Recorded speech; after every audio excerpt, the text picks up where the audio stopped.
नमस्कार बच्चों, कैसे हैं आप सब। आशा करती हूँ आप सब अच्छे होंगे, तंदुरुस्त होंगे। मैं अनीता आपके अपने YouTube channel Hindi concept and facts with Anita ma'am पर आप सभी का स्वागत करती हूँ। आप सभी को सबसे पहले हैप्पी न्यू ईयर, नव वर्ष की आपको ढेर सारी शुभकामनाएं। दुआ है कि ये वर्ष आपके जीवन में सुख समृद्धि व खुशहाली लेकर आए। तो बच्चों, चलते हैं अपने टॉपिक की तरफ।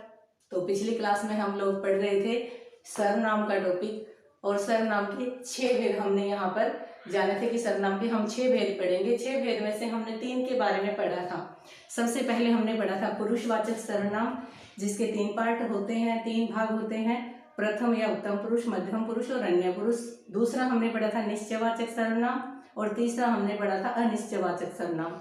तो आगे बढ़ते हैं अगले हमारे चौथे भेद की तरफ। तो चौथा भेद है हमारा, वो रहेगा यहाँ पर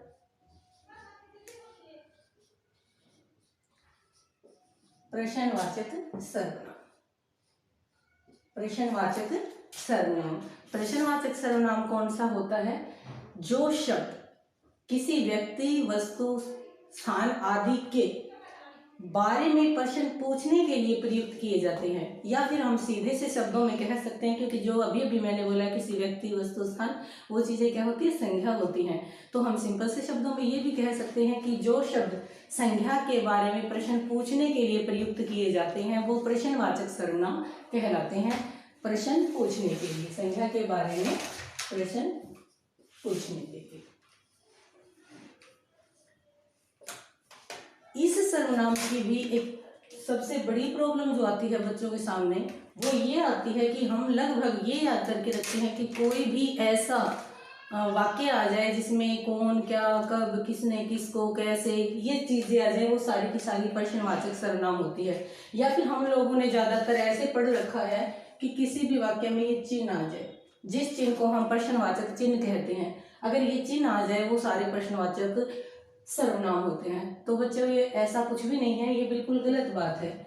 कौन, क्या, कब, किसने, किसको, कैसे, अगर इन सारी चीजों की मैं बात करूं, ये सारी चीजें आप प्रश्नवाचक सर्वनाम नहीं कह सकते, वो सारे आपके प्रश्नवाचक वाक्य होते हैं। किसी भी वाक्य में कब, किसने, किसको, कैसे, क्यों, ये चीजें आ गई, प्रश्नवाचक सर्वनाम नहीं होकर प्रश्नवाचक वाक्य होते हैं। प्रश्नवाचक सर्वनाम तो केवल 2 ही होते हैं हमारे। एक होता है कौन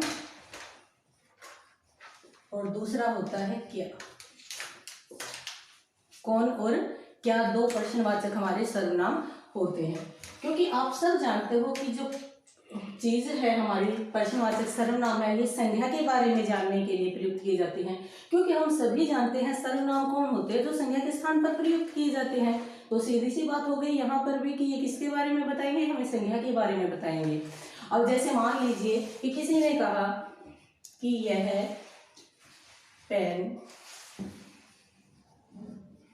किसका है। अब यहाँ पर बच्चे क्या करते हैं? या तो इसको देखेंगे और या इसको देखेंगे, और देखते ही तुरंत जवाब दे देते हैं कि प्रश्नवाचक। यहाँ पर एक चीज देखो, पेन है, पेन क्या होती है? हमारी संख्या होती है। तो इसको तो आप जानते हो कि ये चीज पेन है, आप इसके बारे में नहीं पूछ रहे, बल्कि आप तो इस पेन का संबंध पूछ रहे हो। और संबंध कभी भी सर्वनाम नहीं होते, सर्वनाम तो संज्ञा ही होती है, क्योंकि संज्ञा की जगह पर आती है वो। तो इसको आप प्रश्नवाचक प्रश्नवाचक सर्वनाम नहीं कह सकते, इसे आप सिर्फ और सिर्फ प्रश्नवाचक वाक्य कहेंगे। जैसे तुम कब आए, तो यहां भी ऐसा ही होता है। जैसे हम इसको देखते हैं तो हम कहेंगे प्रश्नवाचक सर्वनाम है। यहाँ संज्ञा कौन है? मतलब आप इस व्यक्ति की बात कर रहे हो, इसको तो आप जानते हो, इसको आप जानते हो तभी तो आपने इससे पूछा है। आप इसके बारे में नहीं जानना चाह रहे, बल्कि इसकी क्रिया के बारे में जानना चाह रहे हो कि ये कब आया है। और किसी क्रिया को जानना कभी भी सर्वनाम नहीं होता, क्योंकि सर्वनाम तो संज्ञा को जानना होता है। तो इस तरह से आप समझ गए होंगे कि हर चीज आपकी, मतलब कोई भी प्रश्नवाचक जो चिन्ह होता है वो आपका प्रश्नवाचक सर्वनाम नहीं होता। इन दोनों को हम प्रश्नवाचक वाक्य कहेंगे। तो ये सारी की सारी चीजें किसके अंदर आती है? वाक्य के अंदर आती है। जब हम वाक्य पढ़ेंगे तब इसको फिर से एक बार डिस्कस करेंगे। तो प्रश्नवाचक सर्वनाम तो केवल 2 ही होते हैं, कौन और क्या। जैसे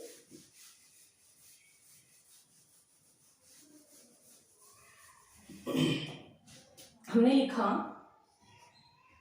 वह कौन है, वह कौन है। मतलब आप इस आदमी के बारे में पूछ रहे हो, ये क्या है, एक व्यक्ति, और व्यक्ति क्या होता है आपका, संज्ञा होता है। आप इसको जानते नहीं हो बल्कि यहाँ इसके बारे में जानना चाह रहे हो, तो ये जो है आपका क्या कहलाएगा, प्रश्नवाचक सर्वनाम कहलाएगा। जैसे मैंने कहा कि यह क्या है, मतलब कोई चीज है, आप उसको चीज को जानते नहीं हो, आपको पता नहीं, आप पूछ रहे हो किसी से कि यह क्या है। और कोई भी चीज है या फिर कोई भी वस्तु है, वो आपकी किसके अंदर आती है, सारी की सारी संज्ञा के अंदर आती है। तो यहाँ किसी संज्ञा के बारे में जानना चाह रहे हो, प्रश्न पूछ रहे हो किसी संज्ञा के बारे में, तो ये आपका क्या बनेगा, प्रश्नवाचक सर्वनाम बनेगा। तो बच्चों इस चीज का विशेष ध्यान रखेंगे कि प्रश्नवाचक सर्वनाम कौन और क्या होते हैं। दूसरी बात, एक चीज और देखेंगे हम, अगर हमें किसी मानव जाति के बारे में जानना है, मानव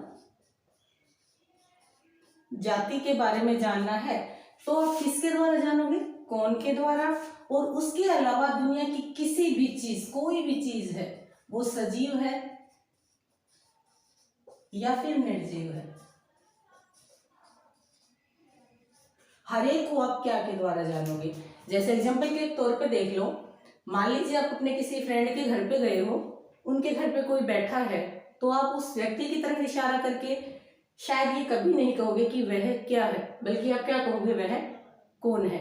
या फिर आप कहोगे यह कौन है, उसकी माता है, यह कौन है या वह कौन है। कोई भी बच्चा है उनके घर में खेल रहा है, शरारत कर रहा है, उस बच्चे को देख के क्या कहोगे, यह क्या है, या फिर ये कहोगे यह कौन है, यह कौन है। तो मतलब कहने का क्या है, अगर आप किसी भी मानव जाति को जानना चाहोगे, मानव जाति के बारे में प्रश्न पूछोगे, तो किसके द्वारा पूछोगे, कौन के द्वारा। उसके अलावा बाकी कोई भी चीज है तो उसको आप किसके द्वारा जानोगे, क्या के द्वारा। जैसे मान लीजिए हमारे पास एक वस्तु है, आप किसी से इसके बारे में पूछ रहे हो, आपको पता नहीं ये चीज क्या है या फिर कोई और, तो कभी भी ये नहीं कहेगा कि यह कौन है, बल्कि वो क्या कहेगा, यह क्या है। क्योंकि एक वस्तु है, ये चाहे सजीव हो या निर्जीव। मान लीजिए आप किसी चिड़ियाघर में चले गए, आपने वहां पर किसी जानवर को देखा, आप उस जानवर के बारे में जानते नहीं हो, तो आप अपने फ्रेंड से पूछ रहे हो, उस जानवर की तरफ इशारा करके, शायद आप ये तो कभी नहीं कहोगे कि यह कौन है, आप उसकी तरफ इशारा करके कहोगे यह क्या है। तो आपको समझ में आ चुका होगा कि अगर आपको किसी मानव जाति को जानना है तो कौन के द्वारा जानोगे, उसके अलावा बाकी कोई भी चीज है उसको आप क्या के द्वारा जानोगे। तो बच्चों ये था हमारा प्रश्नवाचक सर्वनाम। आगे बढ़ते हैं हम अगले की तरफ।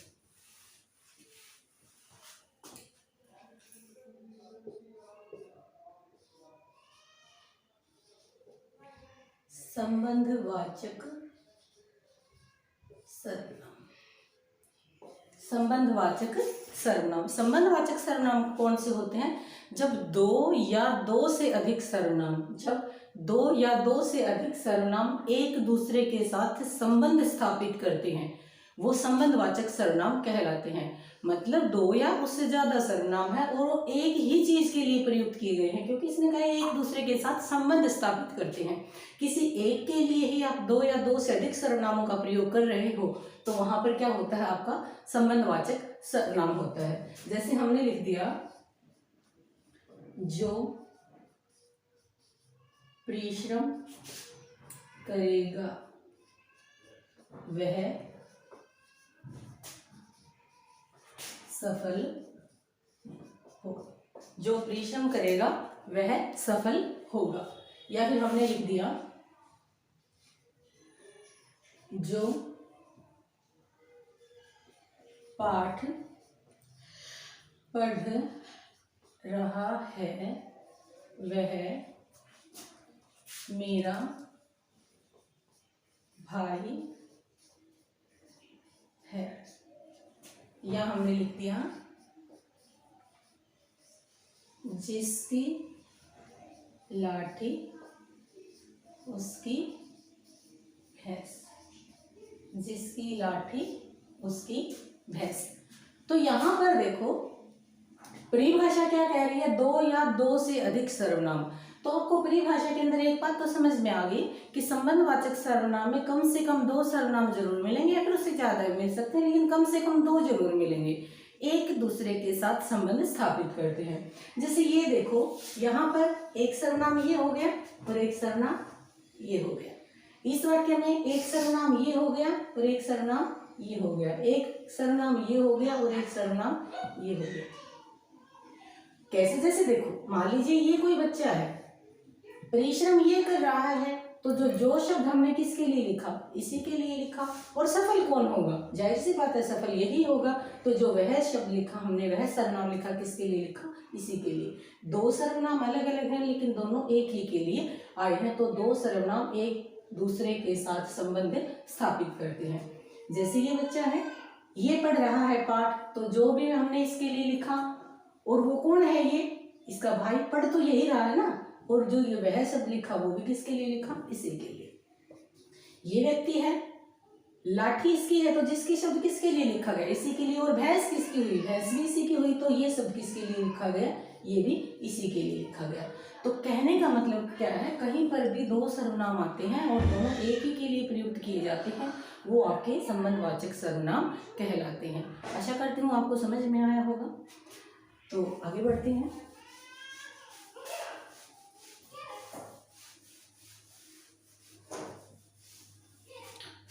छठा सर्वनाम है हमारा निजवाचक सर्वनाम।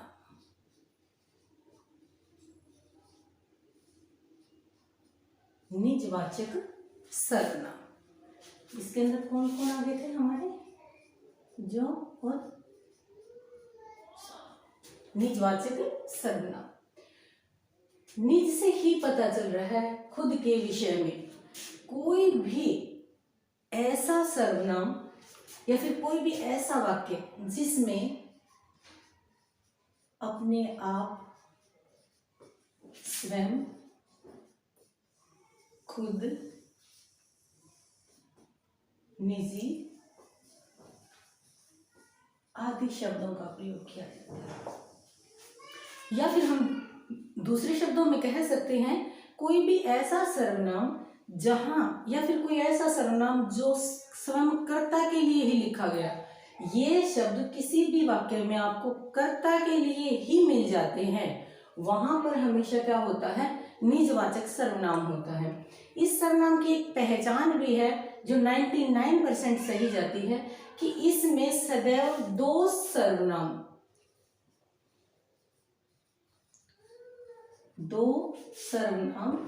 एक साथ आते हैं। इसमें आपको दो सर्वनाम एक साथ मिलते हैं।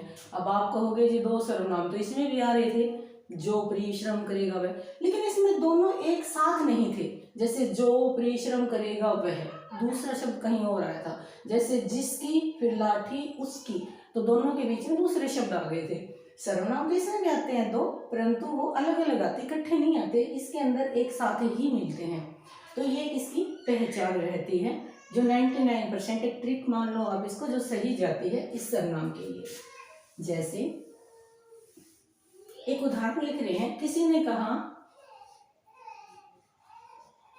आप पढ़ लो, और एक वाक्य है आप पढ़ लूंगा।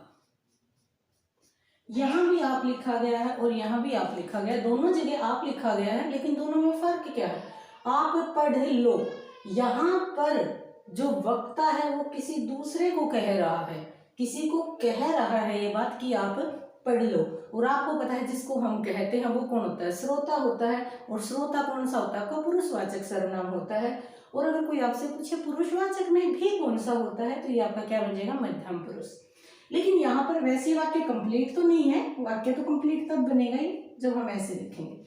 लेकिन मान लीजिए आपको कंफ्यूज करने के लिए सिर्फ यही दे दिया, तो आप पढ़ लूंगा, यहाँ पर आप जो वक्ता है, जो बोलने वाला, वो किसको बोल रहा है? खुद को ही बोल रहा है, स्वयं को बोल रहा है वो, मैं अपने आप पढ़ लूंगा वाक्य। तो ये इस सेंस में ही होता है हमेशा। लेकिन फिर भी तो मैं आप पढ़ लूंगा, वैसे तो आपको यहाँ से भी पता चल गया दो सर्वनाम एक साथ आ गए, और यहाँ पर खुद के लिए ही बोला गया है आप। वैसे तो आप मध्यम पुरुष को बोलते हैं, लेकिन यहाँ वक्ता खुद को ही आप बोल रहा है, या बोलने वाला या कर्ता अपने आप को ही आप बोल रहा है, तो ये क्या हो जाएगा? आपका निजवाचक सर्वनाम हो जाएगा। जैसे एक उदाहरण और लिखते हैं। हमने लिखा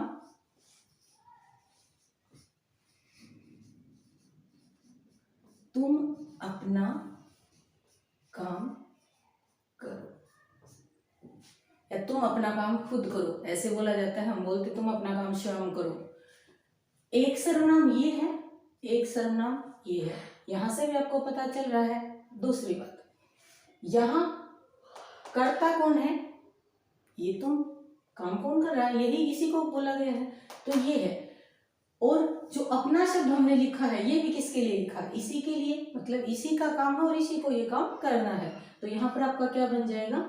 निजवाचक सर्वनाम। या फिर कोई भी ऐसा वाक्य जिसमें अधिपत्य या अधिकार की भावना दर्शाई जाती है, किसी चीज पर अधिपत्य, पॉजेसिव चीज, वो आपकी क्या होती है? निजवाचक सर्वनाम होती है।